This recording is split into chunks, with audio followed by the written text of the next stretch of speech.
A fiery horse with the speed of light, a cloud of dust, and a hearty hi-yo silver. The Lone Ranger.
His faithful Indian companion Tonto, a daring and resourceful masked rider of the plains, led the fight for law and order in the early western United States.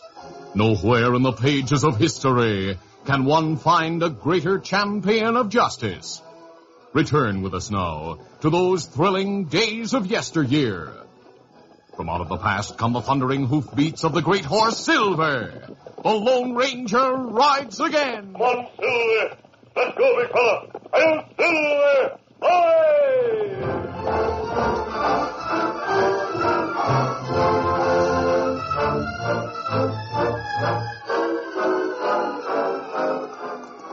The Lone Ranger and his Indian companion Tonto rode the trail toward the Texas panhandle town of Batesville. A thin blanket of ice covered it, and as they rode, the cold wind blew fine needle-like snowflakes into their faces. It gets plenty cold up here, Kemosabe. Yes, the panhandle has its share of winter weather, Tonto. When we reach the outskirts of town, I'll wait while you go to the post office. I told Dan to write to Box 12 in Batesville. Should be a letter waiting. Him back in school. Plenty time to write. After we pick up the mail, we'll head for the warmer climate south of here. Come on, Silver. Get him up, Scout.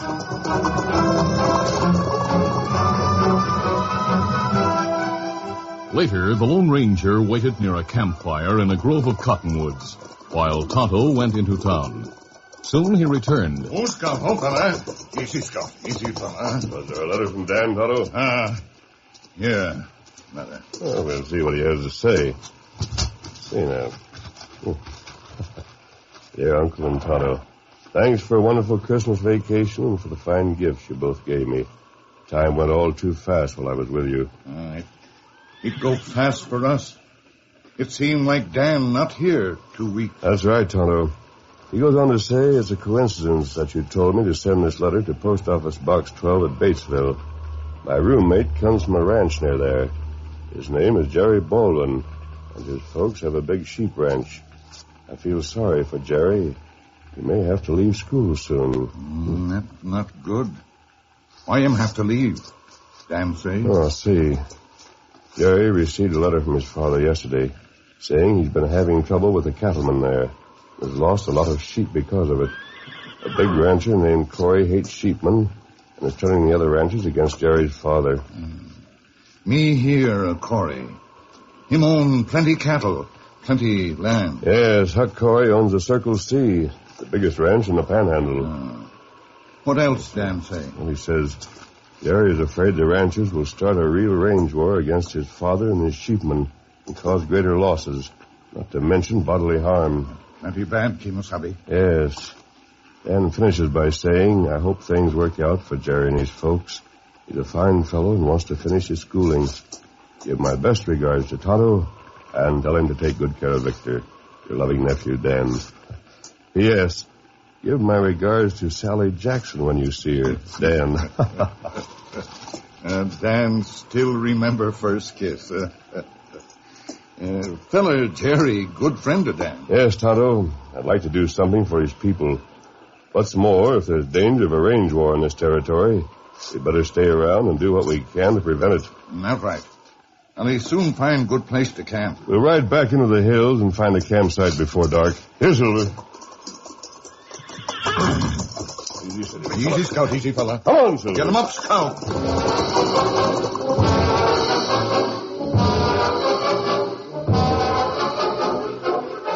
The next 2 days brought warmer weather, melting what snow had fallen. But there was a threat of real winter weather in the morning air when Huck Corey and several other horsemen pulled rein in front of the Baldwin ranch house 3 days later. Charlie Baldwin and his wife Sarah, parents of Dan Reed's roommate, came out onto the porch to greet them. Morning, Corey. What brings you and your men here this early in the morning? Those doggone bleating sheep of yours, that's what. Sure. What about them? Baldwin, my patience is wearing mighty thin. In fact, if my men had their way, they'd run you and your sheepmen clear out of the panhandle. And if the boss says so, we'll get those sheep herders of yours off the range with bullets. Listen, Corey. I knew when I came here I'd run into some trouble from the cattlemen, but I hope to avoid it by trying my best to keep the sheep from bothering any of you. I like sheep and have the right to raise them. What's more, you and your foreman have no right bringing your hands here and threatening us like this. Mr. Corey, just why did you come here this morning? Because some of those mangy, bleating sheep of yours got on my range again, that's why. It happened last night. And it's too bad they did, Baldwin. About half a dozen of them won't go back. You shot him, huh? Why, you... Put away your gun, Charlie. No need to start trouble. Well, it's easy to see you have more sense than your husband, ma'am. She has more sense than you have, too, Corey. Because if trouble starts, we'll be ready for it. That's big talk, Baldwin. But just let any more of those critters go onto my range, and I'll put my men to work running a fence across the end of Deep Canyon. You may have overlooked the fact that the canyon is really part of my holdings. Well, we didn't know that, Mr. Corey. We always drive the sheep into the Deep Canyon for the winter before the strong winds and heavy snows come. Well, that's the only protected place for them to go, and they die on the open range. Like I said, you can easily verify what I say. That canyon is on my land. But the canyon's useless to you, and if you fence it off, we'll have to leave our flocks in the open, and we'll lose half of them when the big storms come. Be that as it may, ma'am, if those sheep graze on my range once more, that canyon will be fenced off. If you want to use it this winter, keep those smelly critters off my range. Let's go, men. Get up there. Come on, get up there. Charlie, if he does that, we'll be ruined. I know. Couldn't you have the herders drive the sheep into the canyon right away? Well, I'm holding off so as the sheep can get as much grazing on the range as possible before the heavy snows come. 1 or 2 days grazing can make a lot of difference, Sarah. Yes. Well, we'll just have to make sure no more sheep wander onto his range.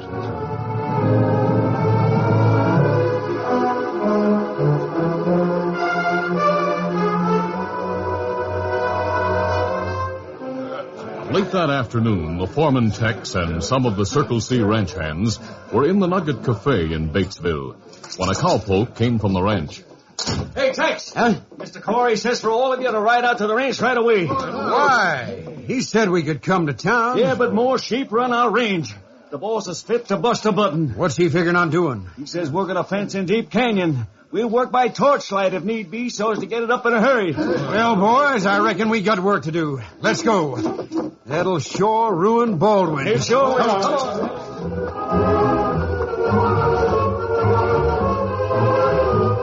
Tonto, who had been standing at the rear of the cafe, went out through the back door as the cowhands left.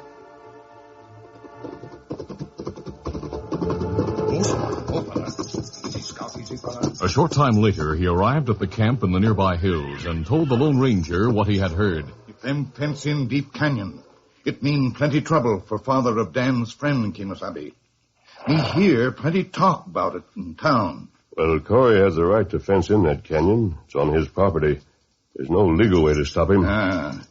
Me hear him hate sheepmen. His men will be out at the canyon putting up the fence tonight. Perhaps I'll get the chance to talk to Corey if I ride to his ranch house after dark. There may be some way to get him to listen to reason. Maybe. Well, it's worth a try. We'll ride to the Corey place tonight.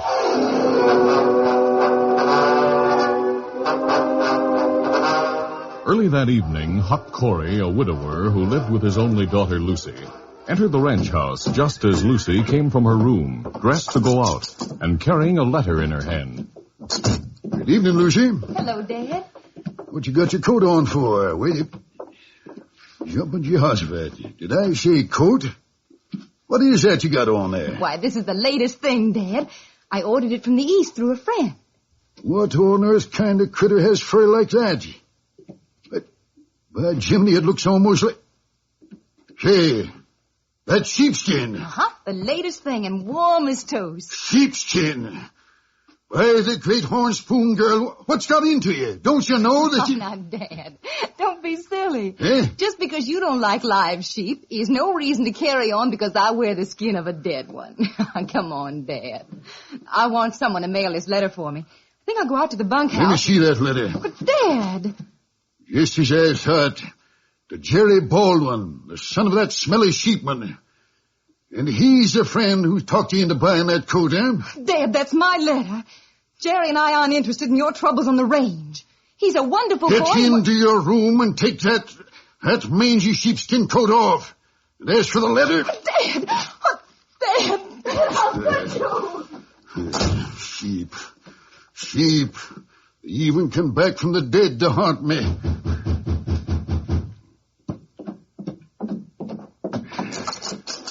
Mr. Corey? Yeah, I'm Huck Corey. What do you want? Marshal, who... Hold it. There's no need for gunplay. Well, you're doggone fast on the draw, mister. But if my men were here... I'm not an outlaw, as you seem to think. I came here to talk to you, that's all. What about? About the fence you're putting up at Deep Canyon. Oh, I get it. Baldwin heard about it and sent a masked hombre here to threaten me, huh? Oh, I don't know, Baldwin. He didn't send me. I hope to make you realize what a great wrong you're doing, Baldwin, for something he couldn't help. The sheep will suffer and many die if a cold wind and heavy snowfall catch them on the open range. I'm sure if you think it over, Mister, get off this spare damn stay off. Now get your... I'll take that gun. My wrist, let go. I'll have it. Sorry to twist your arm. Now, finish what I came to say. If you still think... Come quick. Some of the cowpokes coming in. Now, mister, I'll do the talking. See you again, Corey. Hey, my gun. Here on the ground. Quick, Kimasabi. Easy, steady, big fella. Come on, Silver. Come on, scout. My gun, dag nabbit. Here, Chief. That gun, those hombres. Use your guns, men. Hurry. He's a masked outlaw.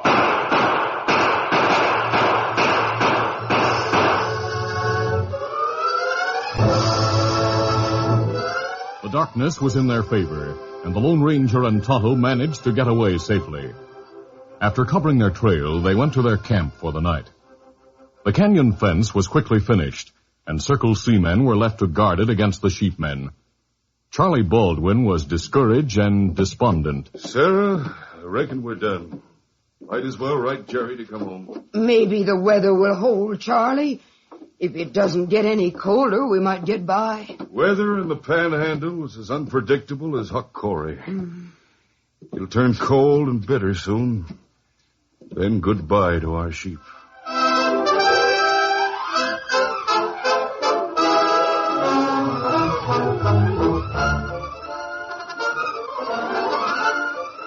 The curtain falls on the first act of our Lone Ranger adventure.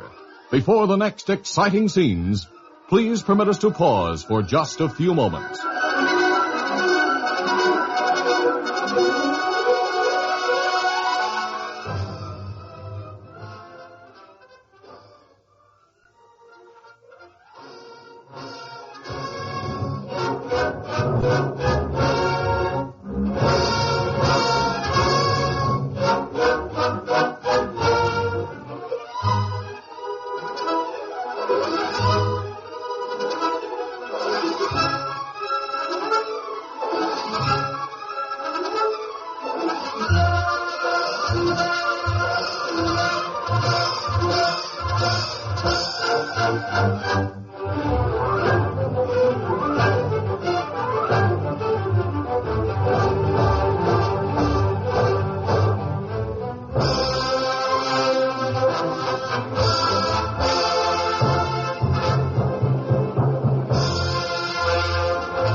to continue. 2 nights later, a strong, bitter wind blew from the north, bringing thick, swirling snow with it. Huck Corey was busy going over accounts when his foreman Tex entered the ranch house. Getting mighty cold out there, boss. Just the kind of weather to put those sheepmen out of business. Has Charlie Baldwin or his men been snooping near the fence we put across the canyon entrance? Baldwin and a couple of his men rode down there early this evening, but we ran them away. You know, Tex, if Baldwin was raising any other kind of critter, I wouldn't have done that to him. But sheep will ruin the ranges for cattle by cropping off the grass right down to the roots. Yeah. Well, I reckon after a few days of this weather, we won't be bothered any more by Baldwin's pesky sheep. Yeah. Well, I'll see you in the morning, boss. Good night, Tex. Let's see. Dad? Eh? Oh, it's you, Lucy. I didn't hear your door open. Thought you were sleeping. I can't sleep with that moaning wind. I heard you talking to Tex. Will the Baldwins really lose their sheep? Oh, now stop worrying your pretty head about Baldwin's sheep, Lucy. Go back to bed. I have more paperwork to do before I turn in. Now go on. I'm sorry. Good night, Dad. No. At dawn, snow was still falling when the Lone Ranger and Tonto left their sheltered camp in the hills and rode a trail that passed both the Corey and Baldwin ranches. Tonto, if Baldwin's sheep are left on the open range for the next 24 hours, a large number of them will die. We'll do what we can to help save those sheep. Easy, Silver, easy. Look, Kimasabi. Horse stand under trees near trail. Yes, I see him. Come on, boy. Come, Scout. Come, fella. Easy, steady now. Easy, Scout. Easy, fella. This horse carries the Circle C brand, Tonto. He's been here some time. The tracks are covered with snow. Saddle covered with snow. What we do? Take him back to the Circle C. Strange to find him here so early in the morning. But it's risky to go back to ranch. The ranch hands won't be there now. We'll chance it. I'll lead the horse. Easy, steady, Silver. Easy, Scout. Easy, Come on, fella. Come on, Come, Silver. Scout. Come, fella.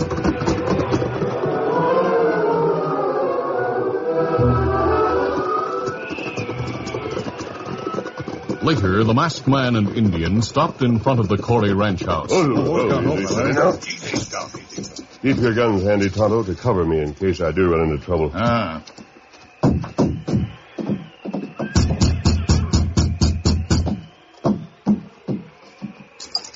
Yes, what do you...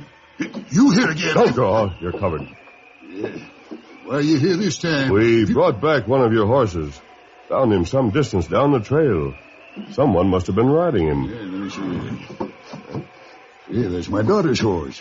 That's Lucy's roan. How in tarnation did you Will get it? I have to hold this gun on you? Drop the gun. I want to know how you got it. Where is your daughter? She's supposed to be in bed. Perhaps you better check. Yeah, step inside a minute. Right.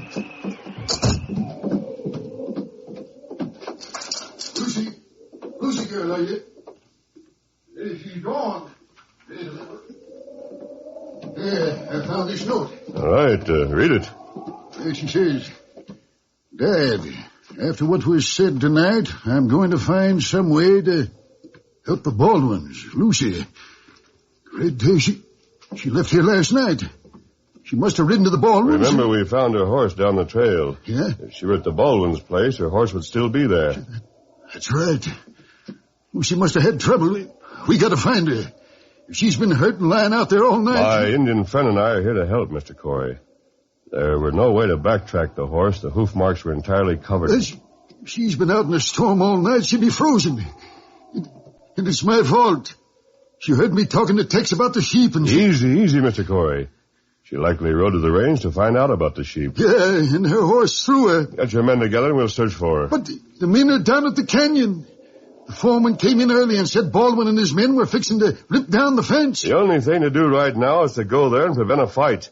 Then get everyone to search the range for your daughter. All right, let's go.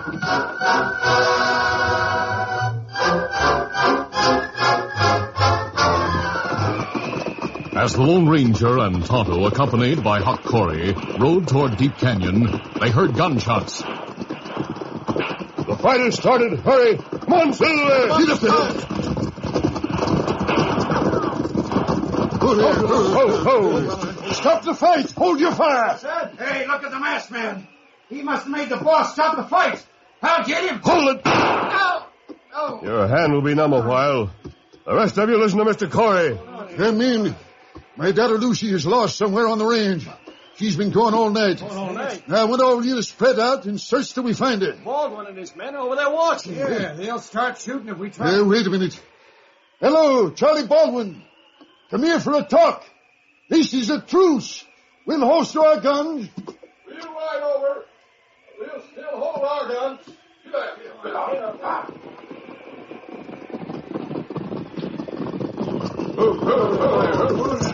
No tricks, Corey. We're ready for him. That masked man... He's a friend, Charlie, believe me. Now listen. Lucy, my daughter, is lost somewhere on the range. Been gone all night. What kind of a trick It's the truth, Mr. Baldwin. I want my men to search for her. Forget the fighting. Lucy's all I have. If anything... Easy, Mr. Corey. Hey, Thunder, you are telling the truth. Well, we like Lucy at our house. Bring your men, Huck. My men and I'll help you search. Well, let's not lose time. That's right. We'll search that range inch by inch till we find my daughter. Come on, get up there. Following orders, the sheepmen and the ranchers spread out and started the search for Lucy. The wind howled and the snowstorm continued without let-up as the Lone Ranger, Tonto, Corey, and Baldwin rode over the bleak, snow-blanketed rangeland. Huck Corey, his face set grimly and with a cold dread clutching his heart, rode in silence. After some time had passed, the group pulled to a halt. I told the others to signal with 2 shots if they found anything. Gone up, Baldwin, if it wasn't for your sheep, this wouldn't have happened. Take it easy, Huck. We'll find her. If she's dead, Charlie Baldwin isn't to blame, Mr. Corey. You are, if there is any blame. Intolerance always brings trouble. But don't give up. We'll see. That cry came from over there. Yes, I heard it. Let's go. Whoa.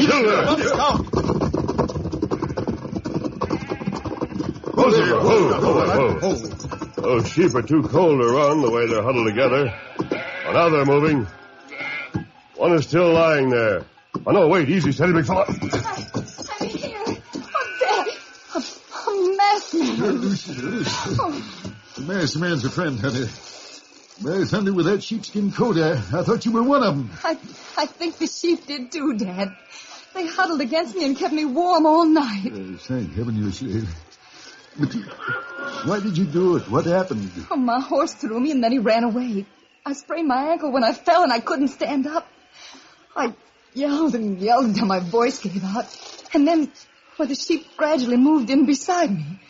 And Dad, the sheep in this coat kept me from freezing. But why did you leave the house? I wanted to help the Baldwins, Dad. I was going to talk to them. You see, Dad, Jerry Baldwin and I are going to be married someday after he completes his education. Marry a sheepman's son? Jumping catfish. Lucy, are you all right? Oh, yes, Mr. Baldwin. The fine sheepskin coat Jerry ordered for me back east, together with the sheep that huddled close to me, saved me from freezing. Oh, my ankle. That ankle needs attention as soon as possible, Lucy. Signal the other she's been found. Then we'll take her to the ranch house.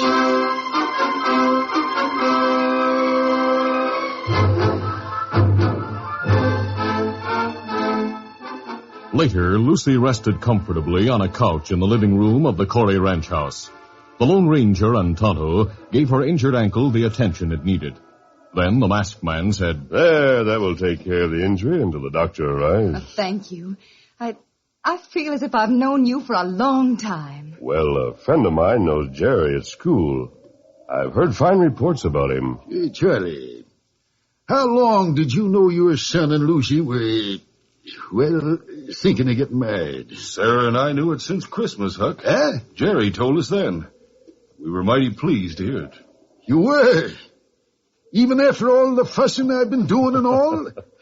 Mr. Corey, you have a sheepskin coat and Charlie Baldwin's sheep to thank for the safety of your daughter. Yes, so I have. I think I'll have the boys kill me a sheep so I can have a coat like that. Now, hold on, Corey. Yeah, don't get your dander up, Charlie. I'll buy the sheep before they kill it. I reckon wearing the hide of one is about the quickest way to get to like the critters. No telling how many might die in this storm. Ooh, that. Well, I told Tex to take my men and yours and rip down that fence and then to drive the sheep into Deep Canyon. What? I'd sure like to have seen the faces on those cowpokes when Tex told them they were going to help drive sheep. Oh, Dad. This is sure hard to believe. I'm glad you two men have settled your differences. I don't know, I'll leave now. My friend who rooms with Jerry will let us know when to come back this way to kiss the bride. Yeah, look at Lucy blushing, eh? Dad, I am not. Adios, everyone. Lots of happiness to you and Jerry, Lucy. Come on, fella. Goodbye. And he's sure a fine hombre, that masked man. Yeah. But who is he, Huck? You're doggone it. After all the help he gave us, I forgot to find out. I think I can tell you, Dad. Yeah? Jerry wrote that he roomed with a boy who knows a certain masked man. After what he said about his young friend at Jerry's school, I'm sure that's the same masked man. And he's known as the Lone Ranger.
This is a feature of the Lone Ranger Incorporated, created by George W. Trendle, produced by Trendle Campbell Muir Incorporated, directed by Charles D. Livingston, and edited by Fran Stryker. The part of the Lone Ranger is played by Brace Beamer. You've been listening to the OTR Gold Network.